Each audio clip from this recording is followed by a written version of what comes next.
Today we'll be learning phase equilibria. The term involved in phase equilibria, the very first term is your phase. phase क्या होता है?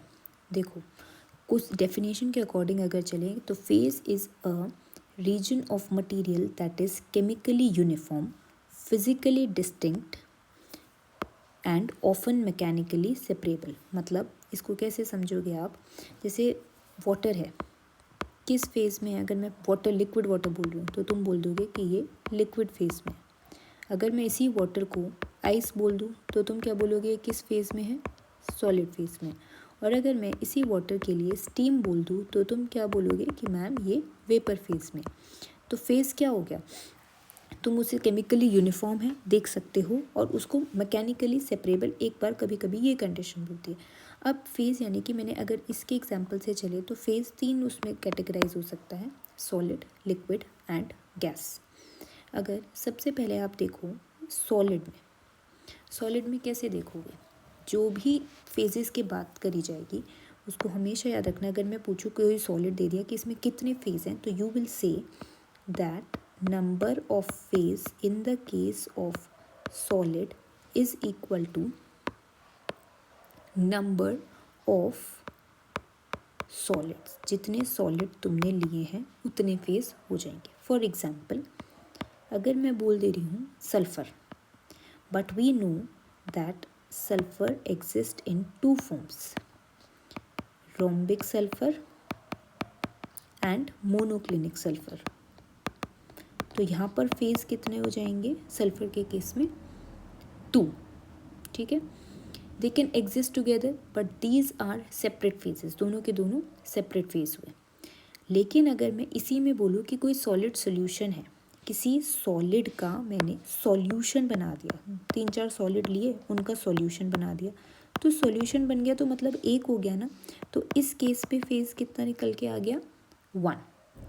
अगर किसी में मैं एलॉयज़ बोलूँ सॉलिड में ही, दैट वी हैव एलॉय, तो जितने तुमने मेटल उसमें इन्वॉल्व किए होंगे उतने वो फेजेस बन जाएंगे। ठीक है, तो this is your solid. How to calculate the phases of solid? It is simple, जितने सॉलिड होंगे उतने ही फेज होंगे। सेकेंड सिस्टम तो तुम कंसिडर करो लिक्विड्स का केस। लिक्विड्स में देखो, मैं यहाँ पे लिख देती हूँ। अब लिक्विड है, ऐसे इमेजिन करो कि यहाँ पे इसमें मैंने ये वाटर है, दिस इज़ योर वाटर, और इसमें मैं अल्कोहल डाल रही हूँ, इथेनॉल डाल दिया, अल्कोहल। दोनों कम्प्लीटली मिसेबल होंगे। तो क्या तुम बता पाओगे कि भाई ये अल्कोहल है और ये वाटर है? ऐसा तो कुछ नहीं होगा, दोनों के दोनों कम्प्लीटली मिसेबल हो जाएंगे। तो जैसे ही दोनों कम्प्लीटली मिसेबल हुए, फेज़ क्या आ गया? सिंगल फेज, चाहे तुम कितने भी सॉल्वेंट डालो। That means in the case of liquid if it is miscible तो फेज़ हमेशा 1 हो जाएगा, है ना। बट अगर इमिसेबल हुआ तो वो दिखाई दे रहा है ना, एक डिस्टिंक्ट बाउंड्री दिखाई दे रही है, उसके केस में phase will be equals to number of liquid layers, है ना। जैसे इसका सबसे सिंपल एग्जांपल क्या है, इसमें तुमने पानी लिया और अब मैंने ऊपर से ऑयल डाल दिया। जैसे ही ऑयल डालते हैं एक अलग सी लेयर दिखाई देने लग जाती है, तो हमें एक डिस्टिंक्ट लेयर दिखाई दे गई। सो दैट मीन्स इमिसिबल के केस में जितने तुमने सॉल्वेंट या जितने तुमने लिक्विड लिए हैं उतने फेजेस हो जाएंगे। गैस के केस में क्या होगा? देखो बेटा, गैस के केस में तो अगर गैसेस कम्प्लीटली मिसिबल होती हैं तो हमेशा एक ही फेज दिखाई देगा। इसका क्या मतलब हुआ? Air is a mixture of many constituents, बहुत सारे constituent, nitrogen, oxygen, carbon dioxide, water vapour, लेकिन हमेशा एयर का फेज क्या आएगा? 1। सो this is your basic definition of phase. और रिएक्शन कंसिडर करो कि तुमने कोई हेट्रोजीनियस मिक्सचर लिया है,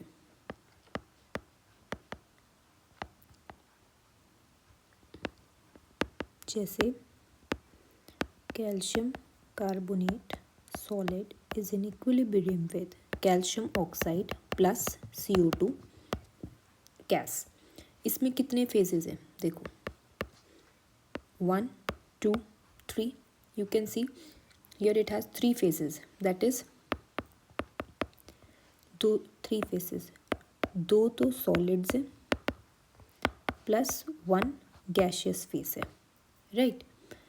दूसरी इक्विलिब्रियम रिएक्शन कंसिडर करो, Fe solid plus water gas gives FeO solid plus H2 gas. यहाँ पे कितने सॉलिड फेज हैं?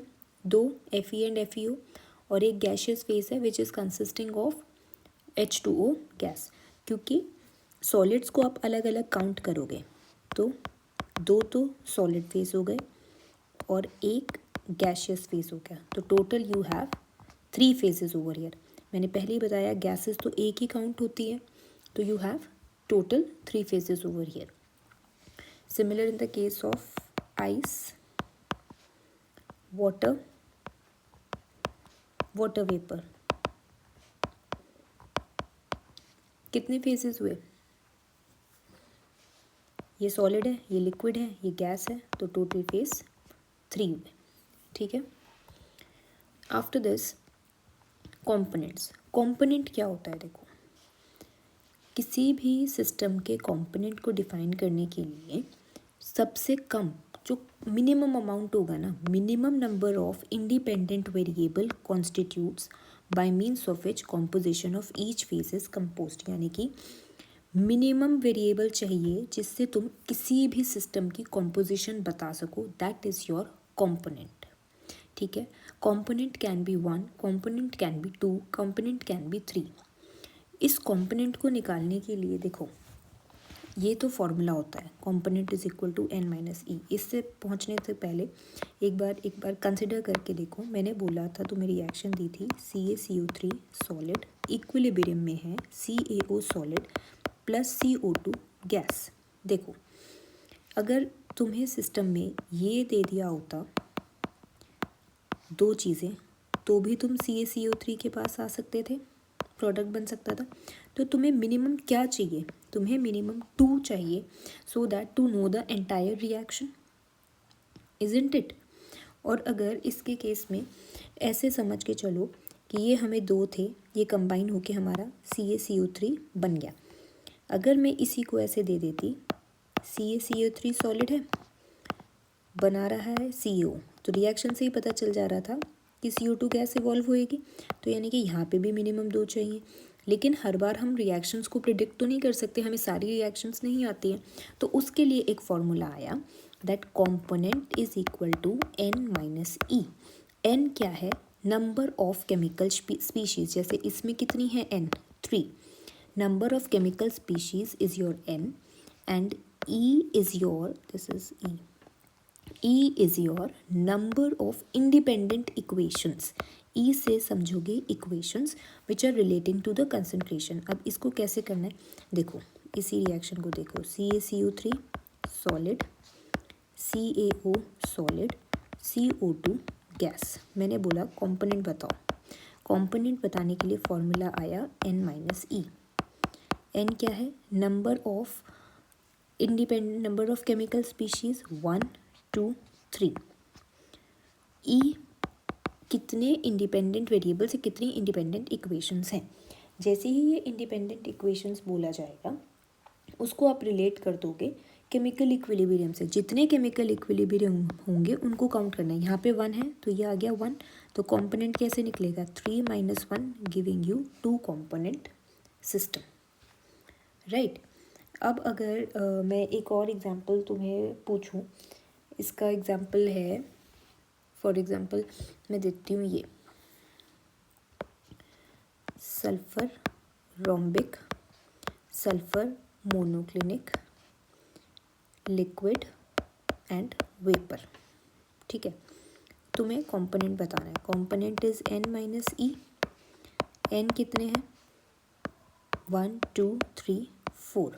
ई कितनी है? कितनी इक्विलिब्रियम कंडीशंस? और तो कुछ नहीं दिया हुआ है। 1, 2 and 3, 3 equilibrium conditions.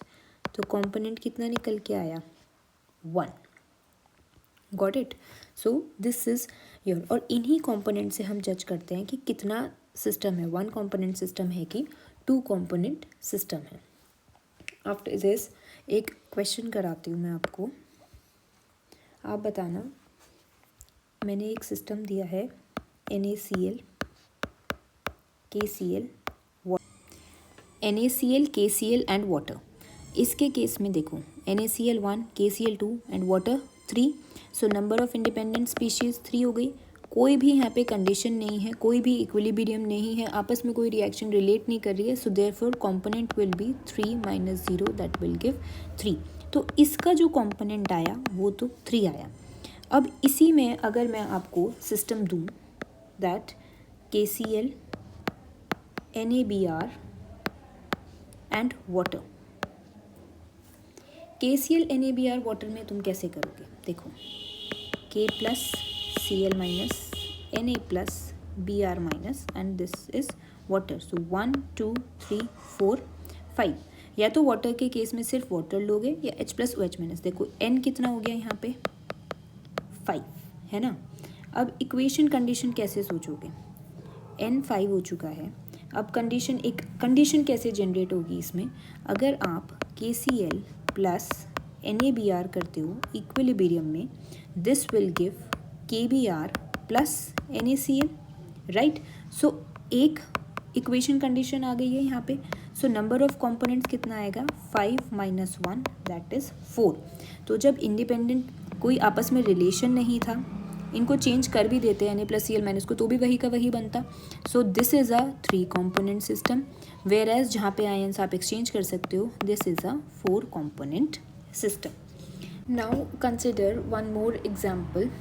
For example I am giving you CaCO3 solid, CaO solid, CO2 gas, and I am giving you the condition when CaO and CO2 in the system are formed exclusively by decomposition of CaCO3, right? So यहाँ पे number of components कितने हैं? 3। कौन कौन से? एक है CaCO3, एक है हमारा CaO और एक है हमारा CO2। इसमें E कितना है? 1। Why? Because it has said because it is formed by exclusively decomposition of CaCO3। तो कंपोनेंट कितना आ गया? 3 - 1 that is 2. So this is a 2 component system. Fine. Now your next topic is your degree of freedom. Degree of freedom क्या होता है? Degree of freedom होता है, it is defined as minimum number of independent variables. कितने variable तुम्हें चाहिए? देखो ऊपर क्या था, जो आप कंपोनेंट बता रहे थे उसमें था कि minimum number of elements which gives the composition of each phase, सबसे कम independent variable which gives the composition of each phase, while in the case of degree of freedom it is the minimum number of independent variables. कितने variables हैं? Variable क्या है? जैसे कि temperature या pressure and concentration which should be specified in order to define the system completely. Temperature, pressure या concentration, ठीक है। यानी कि किसी भी स्टेट के प्योर गैस के लिए, उसके लिए तुम 2 वेरिएबल डिफाइन कर सकते हो, P या T, या फिर P या V, किसी भी गैस के लिए। Third variable can be calculated from the equation of state, क्योंकि हमें पता है PV is equal to nRT। PV निकाल लो, T निकल जाएगा, PT निकाल दो, V निकल जाएगा, ये दोनों तो कांस्टेंट ही होते हैं। तो हमें मिनिमम नंबर ऑफ वेरिएबल्स उसके लिए चाहिए। तो इसका क्या मतलब हुआ कि किसी भी प्योर गैस की कितनी डिग्री ऑफ फ्रीडम है? किसी भी प्योर गैस की कितनी, मैं डिग्री ऑफ फ्रीडम को DOF से लिख रही हूँ, DOF। तो किसी भी गैस की, प्योर गैस की कितने मिनिमम डिग्री ऑफ फ्रीडम हुआ? अगर आपको 2 पता है तो आप उस गैस के बारे में बात कर सकते हो। अगर अब आप कंसिडर करो 1 कंपोनेंट सिस्टम हैविंग 2 फेसेस, मैं बोल रही हूँ तुम कंसिडर करो 1 कंपोनेंट सिस्टम, एक कंपोनेंट का सिस्टम है, उसके 2 फेजेस हैं, ठीक है। कैसे इसको फर्निश करोगे? कंपोनेंट एक होना चाहिए, 2 फेज होने चाहिए, बहुत सिंपल है। वाटर ले लो, लिक्विड वाटर को तुम इक्विलिब्रियम में डाल दो वेपर के साथ, लिक्विड वेपर दो कंपोनेंट हो गए, फेज कितने हुए, दोनों पानी पानी है, फेज कितना हो गया, 1 हो गया, सॉरी कंपोनेंट कितना, उल्टा बोलती है, कंपोनेंट कितना हुआ 1 एंड फेजेस बोला, एंड फेजेस 2, ये लिक्विड है ये वेपर है, दो फेज हो गए अलग अलग, कंपोनेंट क्योंकि पानी पानी है तो component is 1, minimum is water is required to define the system.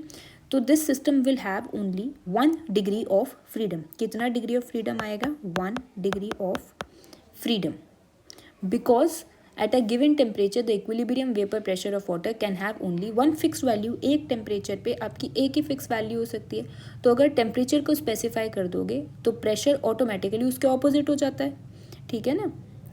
So this is kind of, अब हर चीज़ को तो तुम ऐसे नहीं इमेजिन कर सकते, तो एक रूल दिया गया, उस रूल को गिब्स फेज रूल बोलते हैं। गिब्स फेज रूल में क्या होता है, Gibbs phase rule is given by the formula F is equal to C minus P plus 2, कितने components हैं, F is equal to C minus P plus 2,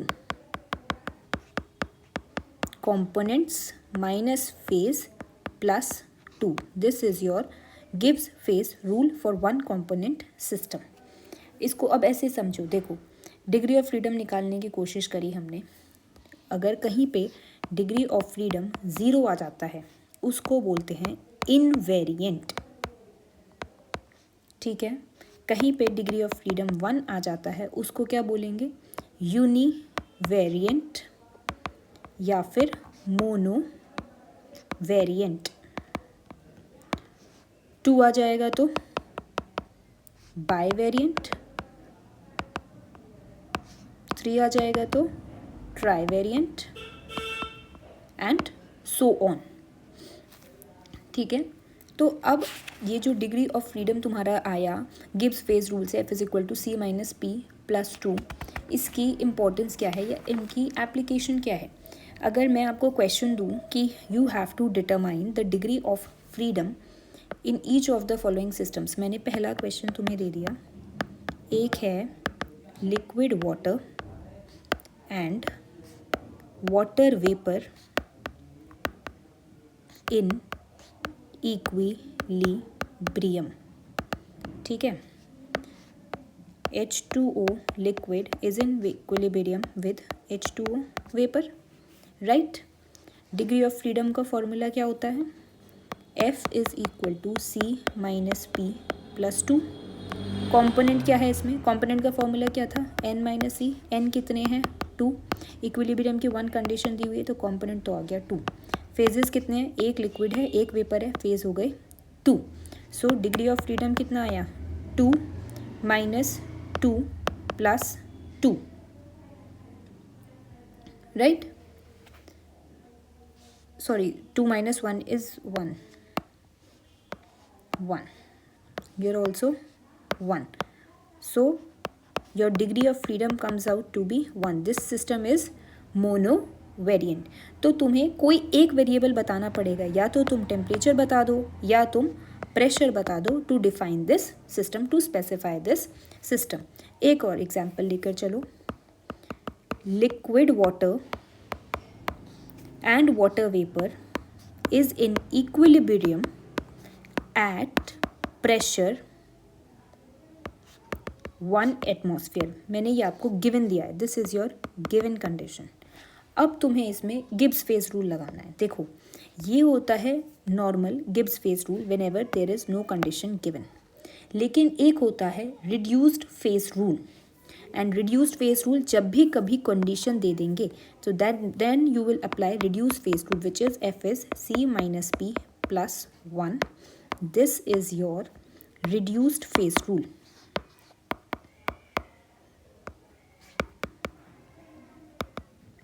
ठीक है, रिड्यूस्ड फेज रूल जैसे ही लगा तो अब इसमें कंपोनेंट्स कितने हैं बता सकते हो, कंपोनेंट होता है N माइनस E, N2 है, E1 है, कंपोनेंट आ गया 1, फेज तुम्हें दिखाई दे रहा है लिक्विड एंड वेपर है, फेज हो गए 2, so your answer comes out to be 0, so at this point it is invariant, when degree of freedom is 0 it comes out to be invariant, यानी कि तुम्हें टेम्परेचर या प्रेशर अब कुछ भी बताने की ज़रूरत नहीं, क्योंकि ऑलरेडी मैंने बता दिया था, तो इसी वजह से तो रिड्यूस फेस रूल लगाया, ठीक है ना।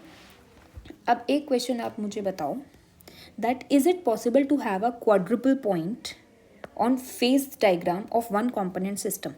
मैं क्वेश्चन में दे रही हूँ, that is it possible to have a quadruple point on phase diagram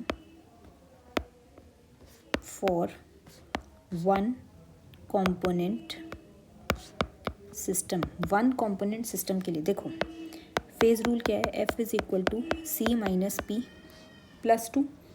quadruple point मान रही हूँ मैं, क्वाड्रुपल पॉइंट यानी कि फेजेस कितने बोल दिए मैंने कि हमारे फेज हो गए 4, कॉम्पोनेंट कितना गिवन है 1, तो F is equal to 1 minus 4 plus 2, that comes out to be -1।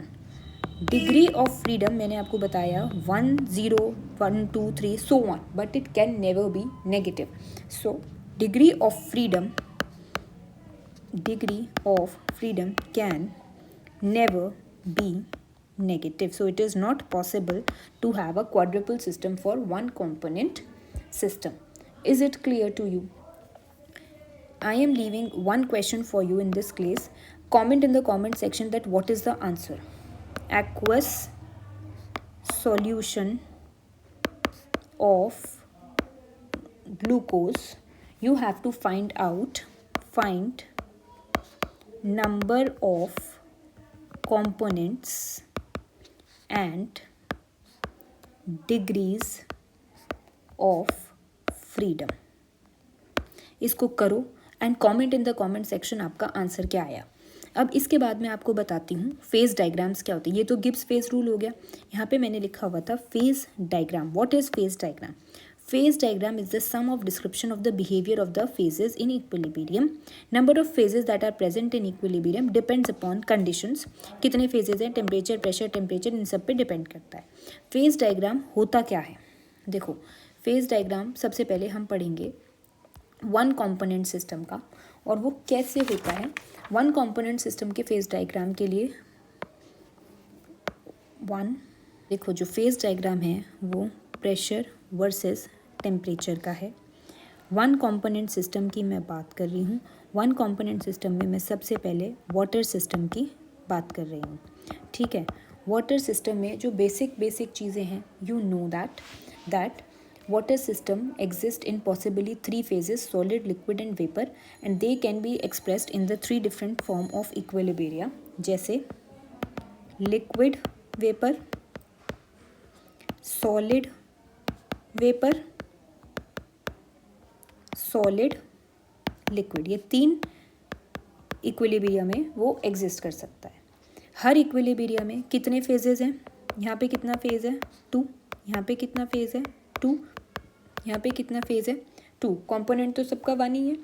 तो जो फेज डायग्राम है वो कैसे ड्रॉ करना है, देखो फेज डायग्राम के लिए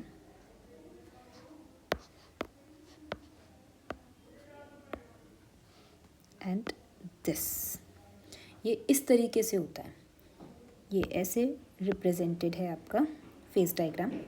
कर्व की नेमिंग कर दो, मैंने ये ओ रख दिया, this is your A, this is your C, this is your B, fine.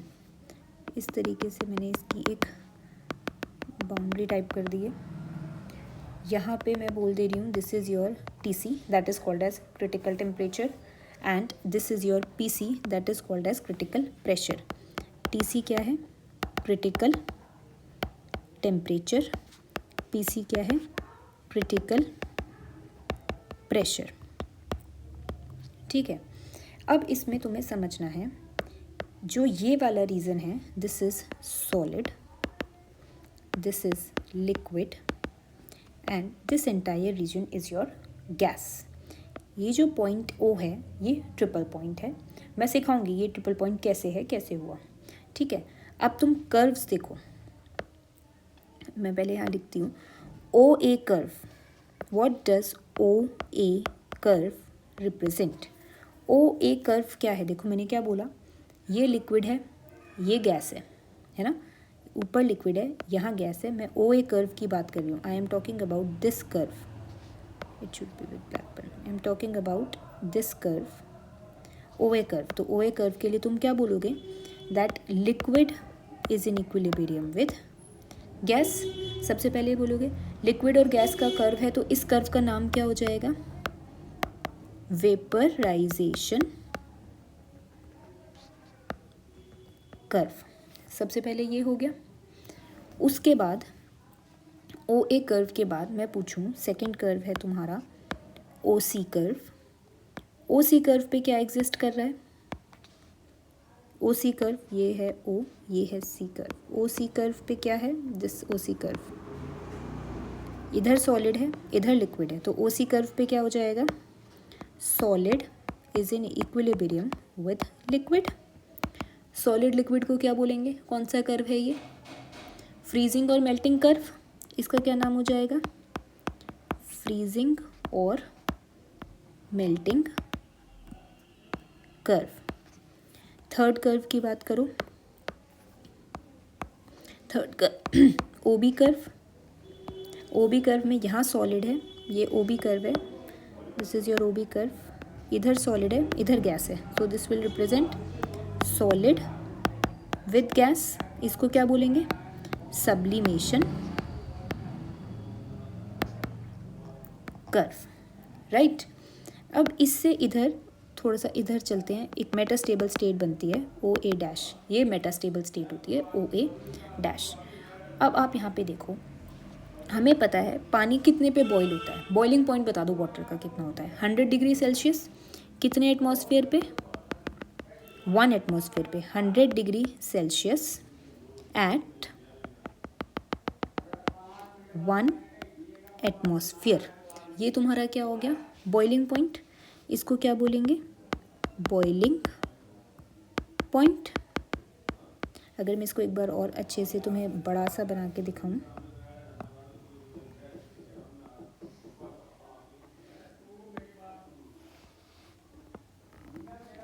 O A C B, मैं बोल रही हूँ कि ये नीचे टेम्परेचर है, यहाँ पे 100 आ रहा है, pressure is 1 atmosphere, so this comes out to be your, this point is your boiling point। मैंने ये बता दिया आपको कि यहाँ पे आपका सॉलिड है, यहाँ पे आपका लिक्विड है और यहाँ पे आपका गैस है ना। तो अब अगर मैं इनको रिप्रेजेंट करने का तरीका बताऊँ कि सब स्टेट को रिप्रेजेंट कर दो, लिक्विड है, गैस है, तो ये इक्विलिब्रियम कौन सा हो गया? यहाँ पे लिक्विड गैस, यहाँ पे सॉलिड है, यहाँ पे गैस है, ओ बी क्या हो गया?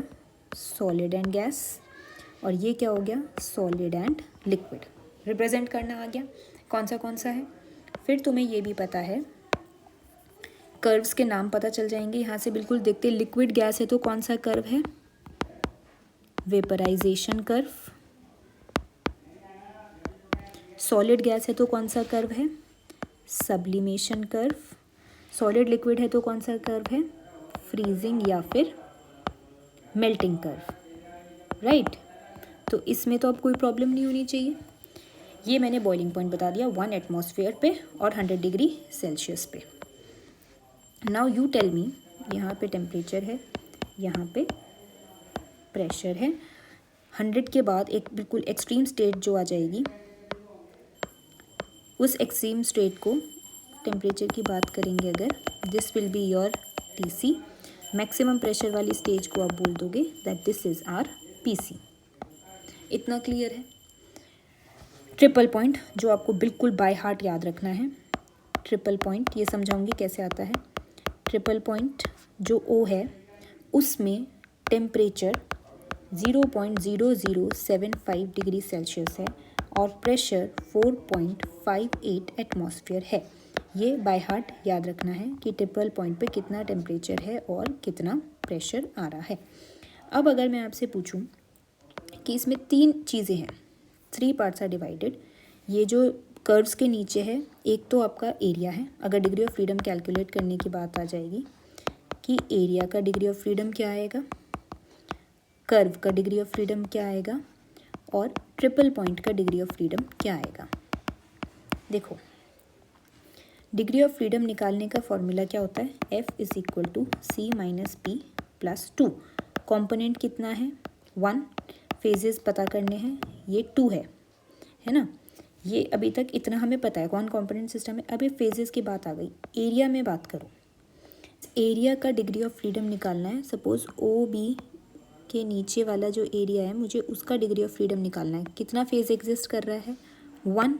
सो 1 minus 1 plus 2, degree of freedom कितना आ गया, 2। तो एरिया के नीचे जो डिग्री ऑफ फ्रीडम आ रहा है वो 2 आ रहा है। That means you need both of the variables to describe the system. तो टेम्परेचर और प्रेशर दोनों चाहिए। अब अगर मैं कर्व की बात कर रही हूँ, कोई भी कर्व ले लो, तुमने OB कर्व ही ले लो। OB कर्व पे formula F is equal to C minus P plus 2। Component कितना है, 1। फेज पता नहीं है, देखेंगे, प्लस 2। फेज बताओ, OB कर्व पे कितने फेजेस एग्जिस्ट कर रहे हैं, 2। कितने फेज हैं, solid is in equilibrium with gas, तो कितने फेज हुए, ये 2 फेज हो गए ना। सो degree of freedom is 1 minus 2 plus 2, that gives 1। यानी कि सिर्फ एक ही वेरिएबल चाहिए उसको डिफाइन करने के लिए। अब ट्रिपल पॉइंट पे आओ। ट्रिपल पॉइंट ये O है, यहाँ पे सॉलिड का भी कर्व है, लिक्विड का भी, गैस का भी कर्व है, लिक्विड का भी कर्व है। तो यानी कि यहाँ पे फेजेस कितने हो गए। ट्रिपल पॉइंट O की बात करूँ अगर मैं, degree of freedom is C minus P plus 2। Phases कितने हैं यहाँ पे, 3। कॉम्पोनेंट कितना था, 1। तो F is equal to 1 minus 3 plus 2, that will give you 0। That means तुम्हें यहाँ पे फिक्स वैल्यूज़ पता होंगी। तो ट्रिपल पॉइंट पे कुछ भी नहीं डिफाइन करना, यानी कि कुछ भी फिक्स्ड है। So at your triple point value of temperature is 0.0075 degree Celsius and value of pressure is 4.58 mm of Hg। This is your phase diagram. अब इसमें एक चीज़ रह गई कि इस फेज डायग्राम में मैंने जो इसका स्लोप है, ये स्लोप है ना, ये नेगेटिव क्यों बनाया। देखो, ये स्लोप पॉजिटिव कब होता, अगर मैं इसको ऐसे बनाती, बट ये ग्राफ गलत हो जाता वाटर के लिए। This is not PT diagram for water, this is PT diagram for CO2। दोनों में सिर्फ स्लोप का फ़र्क आ जा रहा है, तो ये स्लोप का फ़र्क बताना पड़ेगा। वाटर में जो स्लोप है that comes out to be negative. कैसे, this is your graph and this is your slope. ये जो स्लोप है ये नेगेटिव आ रहा है। तो ये स्लोप नेगेटिव क्यों आ रहा है, इसका रीज़न क्या है, क्योंकि density of ice is less than density of water. और क्लॉसियस-क्लैपेरॉन, देखो बीटेक स्टूडेंट्स के लिए Clausius-Clapeyron equation is not that important, but पता होनी चाहिए। But for master student you should know the Clausius-Clapeyron equation and that equation states that dP by dt is equal to enthalpy of formation upon temperature, volume fusion, volume of liquid minus volume of solid. ये F है fusion, क्योंकि मैं पहले fusion curve की बात कर रही हूँ, बिकॉज हम density of solid and density of water की बात कर रहे हैं। यानी कि सॉलिड, हम किस इक्विलिब्रियम की बात कर रहे हैं, सॉलिड वर्सेस लिक्विड। तो enthalpy of formation, volume of liquid minus volume of solid. इसका रिवर्स कर दो, dt by dP will be T volume of liquid minus volume of solid, enthalpy of fusion. अब जैसे ही मैंने बोला कि density of ice is less than density of water, that simply means this relates that volume of solid is greater than volume of liquid. तो जो expression होगा that comes out to be negative. ये जो expression आ गया dt by dp comes out to be negative. That simply means कि जो slope आ गया वो negative आ गया. मतलब when you increase the pressure, must lower or decrease of pressure must raise the freezing point of the water. समझ में आया? So because इसका स्लोप नेगेटिव इसलिए है क्योंकि density of ice is less than density of water and volume of solid उल्टा हो जाता है, density is equal to mass upon volume. So volume of ice is greater than volume of water, और जिसकी वजह से dt बाई डी नेगेटिव आ जाता है, जिसकी वजह से हमारा स्लोप जो है वो नेगेटिव आ जाता है. So this is all about your one component system. Component system में एक एग्जांपल और है कार्बन डाइऑक्साइड का. कार्बन डाइऑक्साइड और वाटर सिस्टम ऑलमोस्ट सेम होता है except the slope and pressure temperature conditions. उसमें स्लोप वाटर में नेगेटिव था, इसमें स्लोप पॉजिटिव है. यहाँ प्रेशर है, यहाँ टेम्परेचर है, सेम है सॉलिड लिक्विड गैस. इक्विलिब्रियम की बात करूँगी, यहाँ पे कौन सा इक्विलिब्रियम एग्जिस्ट कर रहा है? यहाँ पे कौन सा इक्विलिब्रियम एग्जिस्ट कर रहा है? Solid is in equilibrium with liquid, liquid is in equilibrium with gas and solid is in equilibrium with gas. इस तरीके से है. अब इसमें तुम बताओ, देखो ये वाला पॉइंट क्या होता है? Triple point. मैं इसको नाम दे दूँ अगर, that this is B C D, A नाम दे दिया मैंने, ठीक है. यहाँ पे प्रेशर है, यहाँ पर आपका टेम्परेचर है. O is your, B is your triple point. इस ट्रिपल पॉइंट पे जो टेम्परेचर है वो -57 डिग्री सेल्सियस है और जो प्रेशर है वो 5.2 एटमॉस्फेयर है. वाटर के केस में क्या था? यहाँ मैं छोटा सा अगर आपका वाटर सिस्टम बना दूँ लाइक दिस. ट्रिपल पॉइंट पे टेम्परेचर कितना था? 0.0075 डिग्री सेल्सियस एट 1 एटमॉस्फेयर. तो तुम चेक करो, इसका ट्रिपल पॉइंट, ये वाटर है, वाटर का ट्रिपल पॉइंट का टेम्परेचर बहुत कम 0.00 डिग्री से 75 डिग्री सेल्सियस, और इसका सबसे ही ज़्यादा कम नेगेटिव में टेम्परेचर चला गया. इसका प्रेशर 1 एटमॉस्फेयर, इसका प्रेशर 5.2 एटमॉस्फेयर, यानी कि एक्सट्रीमली हाई प्रेशर. ठीक है. उसके बाद इसमें 3 ये हो गए. अगर इसमें भी तुम्हें डिफ़ाइन करना पड़े, ये मैंने रीजन्स बता दिए, ये सॉलिड रीजन, ये लिक्विड, ये गैस रीजन, 3 रीजन्स डिफ़ाइन हो गए. कर्व के नाम बता दो, पहले भी पढ़ा है, लिक्विड और गैस कर्व, ये हो गया वेपराइजेशन कर्व. बीसी कर्व क्या हो गया? Fusion curve. Solid liquid gas क्या हो गया? Sublimation curve. तो कर्व के नाम लिख लोगे. मैं यहाँ पे लिख रही हूँ, आपको खुद अपने कर्व के नेम्स लिखने हैं. रीजन्स बता देना. बी सी डी रीजन में क्या एग्जिस्ट कर रहा है? Liquid. A B D region में क्या एग्जिस्ट कर रहा है? Gas. And A C B region में क्या एग्जिस्ट कर रहा है? सॉलिड. अब मुझे आप डिग्री ऑफ फ्रीडम्स बता दो, किस किस का कितना निकल के आएगा. डिग्री ऑफ फ्रीडम एरिया का बताओ. सबसे पहले तो कोई भी एरिया कंसिडर कर लो. तो सपोज तुमने A B D area consider करा. फॉर्मूला क्या होता है? F is equal to C minus P plus 2. Component कितना है? 1 कॉम्पोनेंट सिस्टम है. फेज़ कितना एग्जिस्ट करेगा इसमें? यहाँ पे सिर्फ गैस एग्जिस्ट करेगी, प्लस 2. डिग्री ऑफ फ्रीडम आ गया 2, यानी कि एरिया का डिग्री ऑफ फ्रीडम कितना आता है? 2. तो you need pressure and temperature both to explain this. Next मुझे बताओ कर्व का डिग्री ऑफ फ्रीडम. कर्व पे कंपोनेंट कितना? 1. फेज़ कितने एग्जिस्ट करेंगे? 2, because liquid gas solid liquid इस तरीके से होगा. तो degree of freedom comes out to be 1, यानी कि एक ही चीज़ आपको डिफाइन करनी है, या तो टेम्परेचर या प्रेशर, या तो टेम्परेचर या फिर प्रेशर. थर्ड मुझे डिग्री ऑफ फ्रीडम बताओ अपना आप ट्रिपल पॉइंट का. ट्रिपल पॉइंट पे कंपोनेंट कितना? 1. फेज़ कितना? 3 के 3 फेजेस एग्जिस्ट कर रहे हैं ट्रिपल पॉइंट पे यहाँ पर. तो degree of freedom comes out to be 0. That means you have to define, तुम्हें बताना पड़ेगा. और हमने बता दिया CO2 का ट्रिपल पॉइंट कितने पे एग्जिस्ट करता है. CO2 का ट्रिपल पॉइंट कितने टेम्परेचर पे एग्जिस्ट करता है? -57 degree Celsius and 5.2 atmospheric pressure. This is the triple point of CO2. ठीक है. इसमें स्लोप पॉजिटिव होता है, reason is simple, because volume of liquid is greater than volume of solid, जिसकी वजह से dt by dp Clausius Clapeyron equation की वजह से पॉजिटिव होता है, इसलिए CO2 का कर्व पॉजिटिव होता है। नाउ तुम एक चीज़ और कंसिडर करो कि जो ये कार्बन डाइऑक्साइड सिस्टम है, ठीक है, 1 एटमॉस्फेयर प्रेशर पे, 1 एटमॉस्फेयर प्रेशर कहीं पे इससे नीचे लाई कर रहा होगा, सपोज यहाँ पे कहीं 1 एटमॉस्फेयर लाई कर रहा है ना। जैसे ही यहाँ पे 1 एटमॉस्फेयर लाई करेगा, carbon dioxide gas can be directly solidified.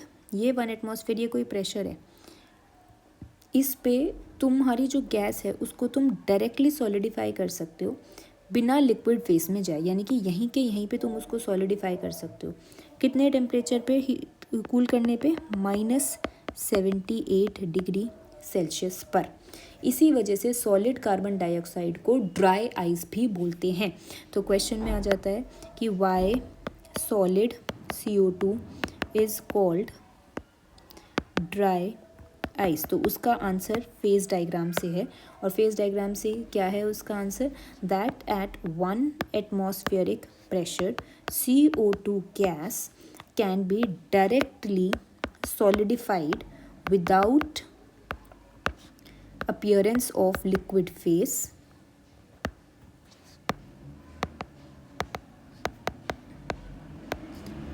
by cooling it to -78 degree Celsius, ठीक है। therefore it is called as dry ice। Solid carbon dioxide जो है वो एक्सट्रीमली लो टेम्परेचर पे और हाई प्रेशर्स पे रह सकती है, ठीक है। तो ये तुम्हारा 1 कंपोनेंट सिस्टम हुआ वाटर का एंड कार्बन डाइऑक्साइड का। If you want the explanation of 2 component system, do comment in the comment section so that I can continue with the phase series. Thank you.